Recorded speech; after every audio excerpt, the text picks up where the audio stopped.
Dangerous Assignment. Transcribed, starring Brian Donlevy as Steve Mitchell.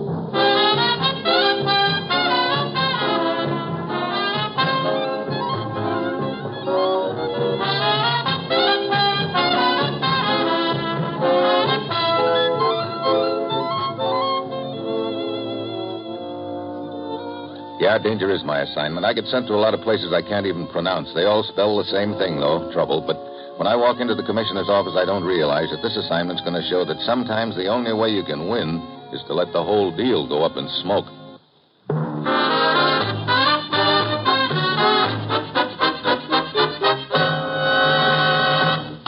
Morning, Commissioner. You sent for me? Steve, do you know anything about high-lie? Handball game Latin style, isn't it? Fast and furious and pretty rugged. Especially if you get conked with a ball. It'll kill you. Well, here's hoping you don't get conked, because you're going to attend the high-lie games at one of the arenas in Havana tonight. And you're going to bet on the team of Danielle and Scobo. Are they good? Haven't the faintest idea. We're only interested in the man who is going to take your bet. Look, what's this all about, Commissioner? For some time now, we've been trying to crack down on a smuggling ring operating out of Havana, running a regular shuttle between Florida and Cuba. What are they running? You name it. Everything in the book, including illegal entry now and then. We finally got a lead on the organization, Steve, from someone working on the inside. That the boy I'm to contact? The one who's going to take my bet? Right. He'll be at the Fronton Palace, window 3. You place your bet, and when you open your wallet, let him have a glance at your credentials. He'll take it from there. Get whatever information you can from him. Track down that organization and smash it. Well, that's it, Steve. You've got your assignment. Good luck.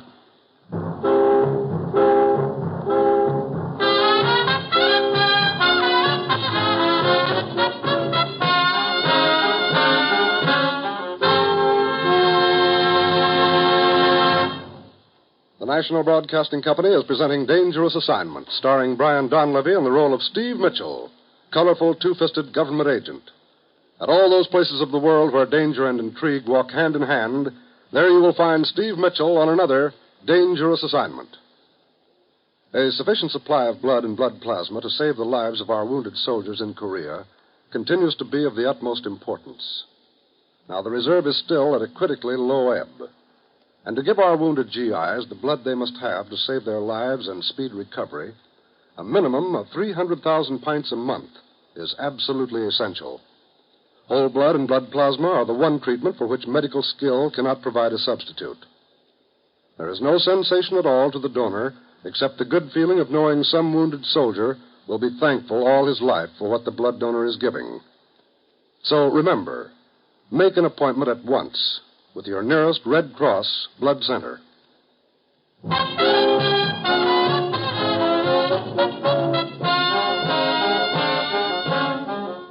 Sure, I've got my assignment. Get down to Havana, bet a couple of bucks on a team of highlight players, and hope it pays off with the information we need to nail a ring of smugglers operating between Cuba and the United States.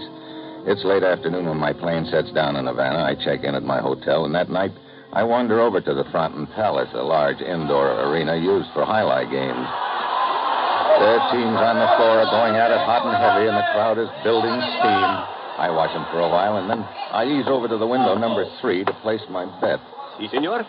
I'll put a 5-spot on Danielle and Scobo. Si. Got quite a crowd here tonight. Tonight and every night, senor.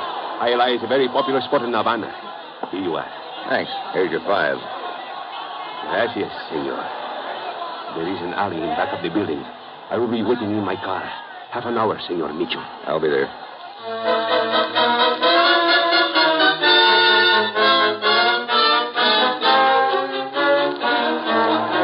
I get back to my seat and watch the players until the half hour is up.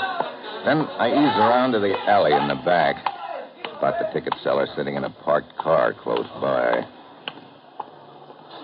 He doesn't answer when I come up. I reach in and he topples over on the steering wheel.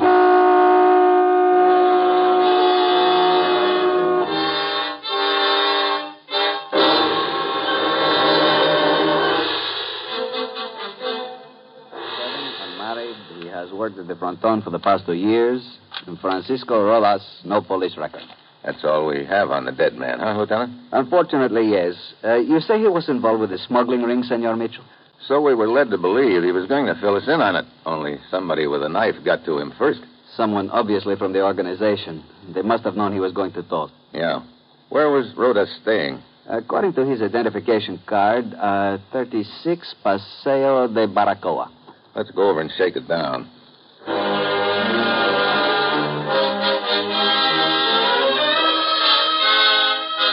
The police lieutenant and I hustle over to the dead man's apartment, spend a good part of the night giving it a going over. Nothing. The next morning, he isn't alone when I walk into his office. This is Jose Diego, a dock worker. Yes, senor. Hi. There was a story in the morning's paper of the murder back at the fronton last night, Senor Mitchell. Jose read about it and came straight to police headquarters. Oh? Jose, tell Senor Mitchell what you have just told me. Si. Last night, senor, I was at the fronton to the games, you know. A little after 10 o'clock, I left the arena. I had promised my wife I would be home early. Go on. As I walked past the alley entrance in back of the building, a man come running out. We collided. He continued to run, but as he passed under the street light, I see his face. You recognize him? Si. It was Senor Carmody. Carmody? An American. He has lived in Havana a good many years. Si, myself, I have never met him, but I have seen him many times, senor. He's well known here. Shall we say, a sportsman, Senor Mitchell. He has a fondness for high-speed automobiles and motorboats. Oh? Also, he owns an airplane and a yacht. Does he? Well, that sounds very interesting, Lieutenant. Yeah, very interesting. I suggest we pay a call on Senor Carmody. I second the motion. Oh, by the way, you mentioned you had placed a bet at the fronton on Daniel and Scobo? That's right. Don't tell me They that... lost.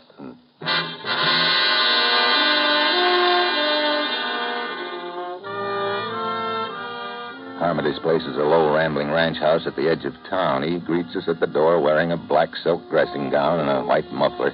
He's carrying a tall glass of tomato juice and an obvious hangover. We follow him inside. Well, I'd like to have you meet an old friend, Ralph Pawson. Morning, gentlemen. Mr. Mitchell, Lieutenant Moreno. Lieutenant? Police Department. Oh. Don't ask me what this is all about, Ralph. I wouldn't know. Sit down, gents. Thank you. And let's get on with it. My mood is not getting any better. I'd just like to ask you a few questions, Carmody. Sure. Where were you last night? Last night? Brother, a lot of places, Mitchell. So they tell me. Go anywhere near the Fronton Palace, say around 10 o'clock? Fronton? No, I don't think so. Look, what's this all about? Murder. Murder? A man named Francisco Rodas was murdered in the alley behind the building a few minutes after 10 o'clock. Hey, there was something about that in the morning paper. Say, what's this got to do with me? Someone saw you running out of that alley shortly after the crime was committed. What? Now, see here, Mitchell. Are you accusing I him? just want to know what Carmody was doing there. He was with me. We had dinner at the yacht club. Yeah, that's right. Fill in the time. Well, we met at the club around 7. You can check with the waiters. They'll tell you. What time did you leave? Oh, around 10:30. Can I check that with the waiters, too? Well, Pawson? Look, Wait a minute, Ralph. No need to stick your neck out on my account. What he says is true, Mitchell. We had dinner together at the club, but I left early. How early? A little before 9:30. Ralph had a phone call to make. I remember that much. Not too much more, I'm afraid. Have a rough night? Yeah. While I was waiting for Ralph, I spotted some friends at the bar. I went over, had another couple of drinks, and the next thing I knew, I was outside. Go on. Well, there's not much more to tell. I remember walking down the street, the Avenida Ruiz. It's all sort of vague after that. I finally got home around here about midnight. Hey, this dead man, what was his name? Rodas. Francisco Rodas. Never heard of him. What'd he do? He was employed at the fronton, senor. Still doesn't register, Lieutenant. Perhaps it will, senor, after you have taken a ride with us to police headquarters. Come along.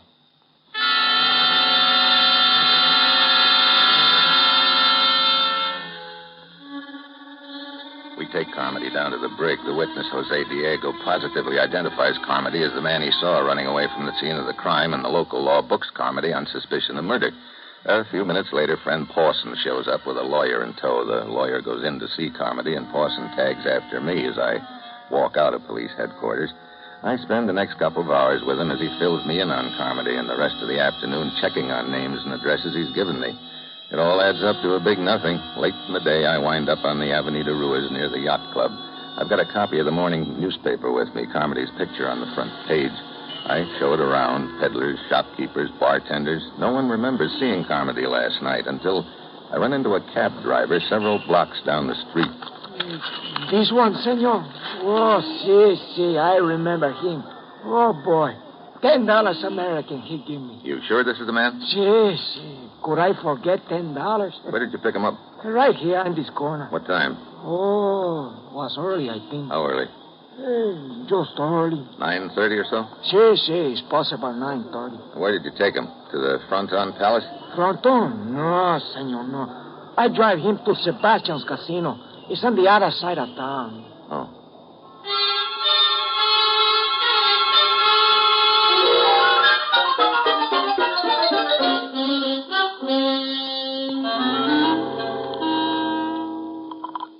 Lieutenant Moreno speaking. Steve Mitchell, Lieutenant. I'm calling from Sebastian's casino. See? Looks like maybe Carmody isn't our boy after all. What? Half a dozen employees of the casino remember seeing him here last night, including a couple of house cops who bounced him out of the joint for creating a disturbance. What time was he there, senor? He arrived a few minutes before 10, was given the bum's rush a half hour later. Which means he could not have been in the alley back of the fronton at the time of the murder. Right. Looks like we'll have to start all over, Lieutenant. You can start chewing your fingernails. I'll be over to join you.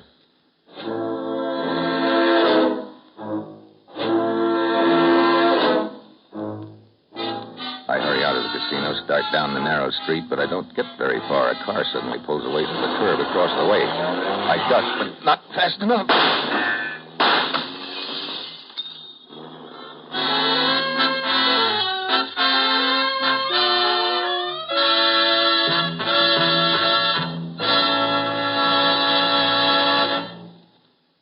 If you want your child to have the best elementary schooling you can give him, won't you get a pencil and paper to take down the address I'm going to give you at the end of this message? Unless we start preparing now, in a few years, our public schools will be as behind the times as the Little Red Schoolhouse. Because of the huge increase in our birth rate during and after the last war, it's estimated that by 1956, there will be some 7 million more children in elementary schools than there are now. We must start preparing at once. More equipment will be needed, textbooks, playgrounds, and above all, more elementary school teachers. Now, to help assure your child a proper education, join and work with local groups and school boards. And for free information about how people in other communities are improving their schools, write to this address: National Citizens Commission for Public Schools, 2 West 45th Street. That's National Citizens Commission for the Public Schools, 2 West 45th Street, New York, 19, New York.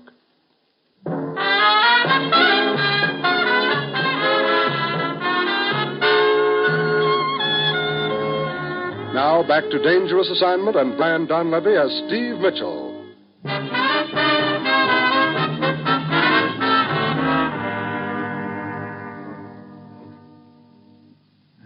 So, you are all right? Huh? Oh, Lieutenant Moreno. Sure, I'm just dandy. Brother, my head. A scalp wound. The doctor, as you say, has bandaged it. How'd they get here? A cab driver brought you in. What happened? I got shot at as I was leaving the casino. After you telephoned to me that Carmody was in the clear? Yeah, he must be. All of those witnesses there couldn't have lied. They all swore Carmody was there at the time of the murder. I think we ought to have another talk with our obliging little witness, Jose Diego. Lieutenant Moreno, I swear to you, I'm telling the truth. Look, how could you have seen Carmody in the alley behind the Fronton Palace when half a dozen people swear he was in the casino at the time? Well, how do I know how such a thing could be? All I know is it was. Lieutenant Moreno speaking. What? But... Very well, send her in. That will be all for the present, Diego. You will wait in the next room. See?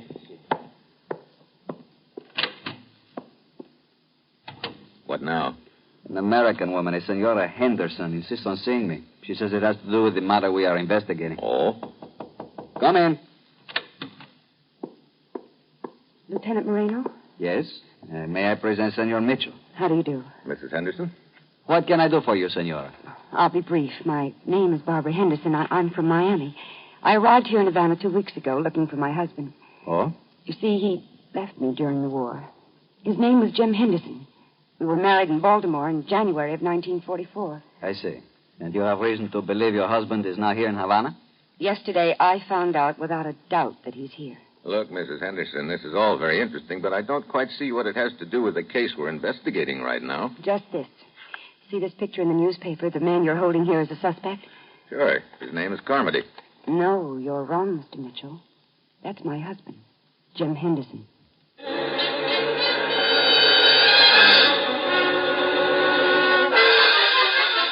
Lieutenant, look at each other. All of a sudden, the whole case is busted wide open again. We have Carmody brought in from his cell. Mrs. Henderson promptly drapes herself on him. Jim. Hey, what is this? Oh, Jim, please. Why did you leave me? Look, what gives here? Who is she, Mitchell?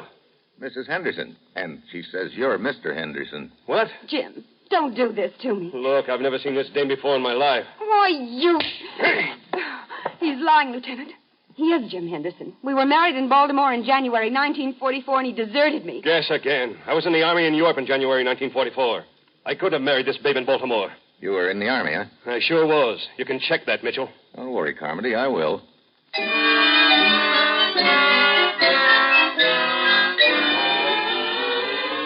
Mrs. Henderson gives us the name of her hotel and leaves. We send Carmody back to his cell, and I get off a cable to Washington about him. Then we send for Pawson, who promptly swears he was with Carmody in Europe during 1944. The three of us wait in Lieutenant Marino's office for a reply from Washington. Every time Pawson finishes a cigarette, he methodically rips open the paper, scatters the tobacco flakes in the ashtray, and crumples the paper into a tiny ball. Finally, Marino can't stand it anymore. Why do you do that?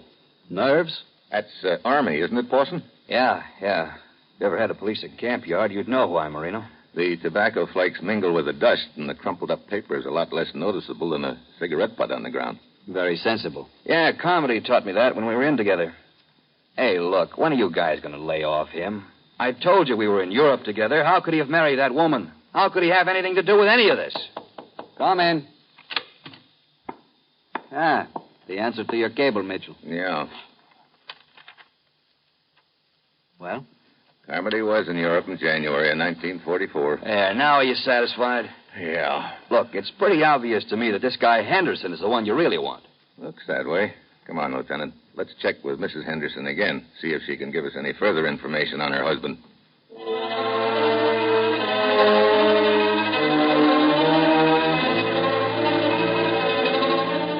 We check at Mrs. Henderson's hotel, but she's not in. The clerk expects her back momentarily, so we decide to wait in her room. A very mystifying case, Mitchell. Yeah. Either there is a guy named Henderson, and he's our man, or... Or what? I don't know. Something bothering me about this whole setup. What is it? Can't put my finger on it. I know what you mean. I wish Mrs. Henderson would show up. It has only been a few minutes. You cigarette? Thanks. You know, this whole deal has been one big merry-go-round. It's cost us a lot of time, Moreno. You're right. But what else can we do? That's a good question. Hey, wait a minute. What is it? This ashtray. See, what about it? Take a look. Just a couple of cigarette butts with lipstick and Mitchell. Yeah. Flakes of tobacco and tiny balls of cigarette paper. Awesome. Brother, I said this deal had cost us a lot of time. That's just the way it was planned. Come on.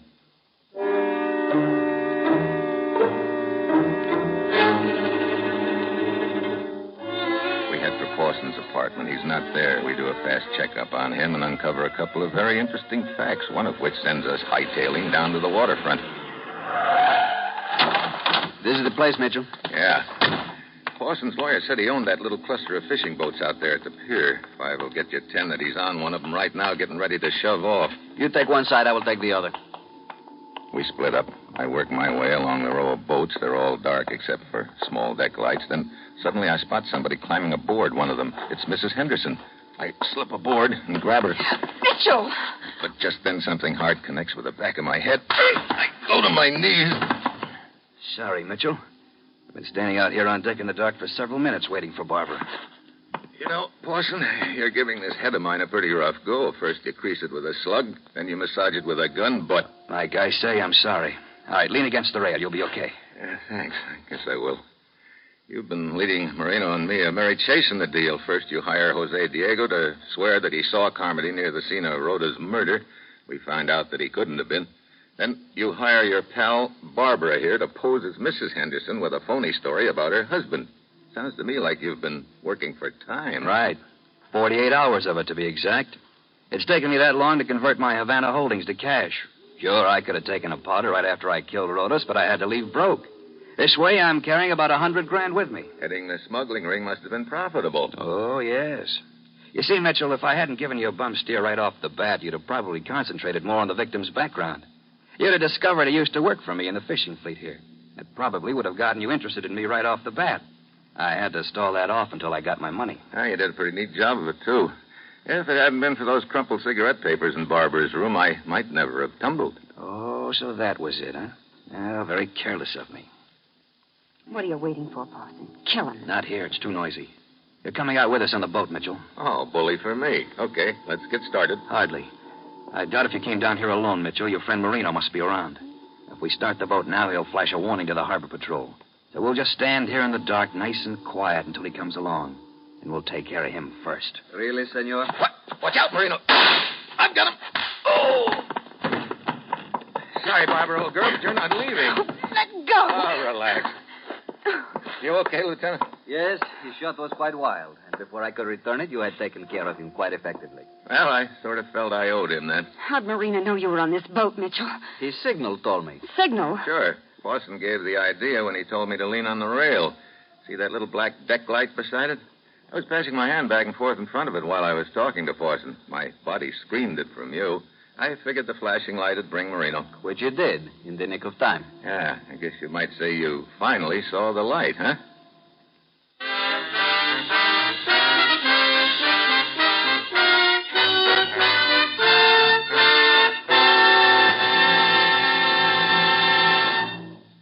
Our star, Brian Donlevy, will return in just a moment. What did you do for your country today? Stand guard at some lonely outpost? Stand watch on the cold, windswept bridge of a patrolling U.S. Navy destroyer? No, but you can still do your part to guard peace, the peace that is for the strong. Make today your D-Day. Buy an extra bond for defense, and then keep buying them regularly. There's no safer, surer investment than with United States defense bonds. And you build security not only for yourself, but your country, too, when you buy defense bonds. They serve to combine America's economic strength with its military strength. And it's this combined strength that protects your town, your home, your right to work and prosper in peace. And remember, if you don't save regularly, you generally don't save at all. So join the payroll savings plan where you work, or sign up for the bond-a-month plan where you bank. Make today your D-Day. Buy defense bonds. Always remember, defense is your job, too.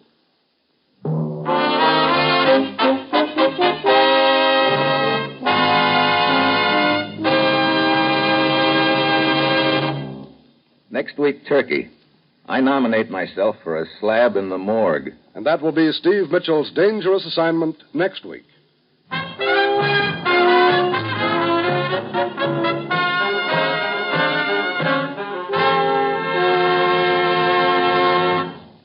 Included in tonight's cast were Harry Bartell, Tony Barrett, Nestor Paiva, Herb Ellis, and Kay Stewart. This is John Storm speaking.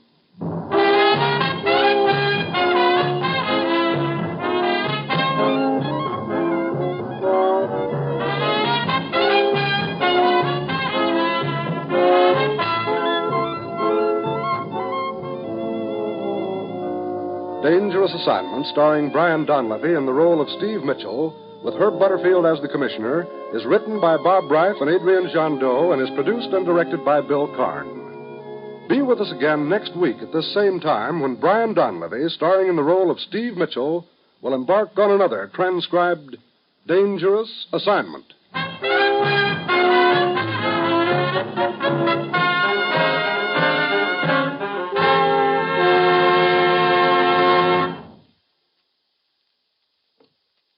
Tomorrow, hear both the Judy Canova Show and Truth or Consequences on NBC.